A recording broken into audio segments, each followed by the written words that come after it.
Super star Rajinikanth சினிமாவில 40 வருஷம் கலக்கிட்டு இப்ப அரசியல்ல காலடி எடுத்து வைக்க திட்டமிட்டு இருக்காரு. இந்த நிலையில இவரோட ரசிகர் மன்றம் சார்பா வேலூர் மாவட்டத்துல சோளிங்கர் நகர்ல இருக்க அரசு பள்ளிகள்ல 2016-17 வருஷத்துல நடந்த பொது தேர்வுல அதிகமா மார்க் எடுத்த 10ஆம் மற்றும் 12ஆம் வகுப்பு மாணவர்களுக்கு ஊக்கத்தொகையும் நினைவு பரிசும் வேலூர் மாவட்ட தலைமை ரஜினிகாந்த் ரசிகர் நற்பணி மன்ற சோளிங்கர் என் ரவி வழங்கினார். அந்த நிகழ்ச்சியில மாணவர்களும் பெற்றோர்களும் பொதுமக்களும் கலந்துகிட்டாங்க. பெரும்பாலான இது மாதிரி நிகழ்ச்சியில மாணவர்கள் நின்னுகிட்டும் பரிசு வழங்குறவங்க அமர்ந்துகிட்டும் இருப்பாங்க. ஆனா இந்த நிகழ்ச்சியில மாணவர்களை அமர வச்சுட்டு அவங்க மத்தியில நின்னு மகிழ்ந்தாரு. விழாவிற்கு வருகை தந்த எல்லாரையும் வயசு வித்தியாசமின்றி இருக்கரம் கூப்பி வணங்கி வரவேற்று மகிழ்ந்தாரு ரவி. அவர் பேசும்போது தலைவர் மாணவர் மேல வச்சிருக்க பற்ற மிக தெளிவா விளக்கினாரு.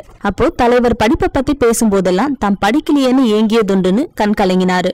அது மாதிரி ஒரு நாளும் இனி இந்த தலைமுறைக்கு வரக்கூடாதுன்னு அன்பா கேட்டுக்கிட்டாரு. Thanks for watching. Please like and share. Don't forget to subscribe us.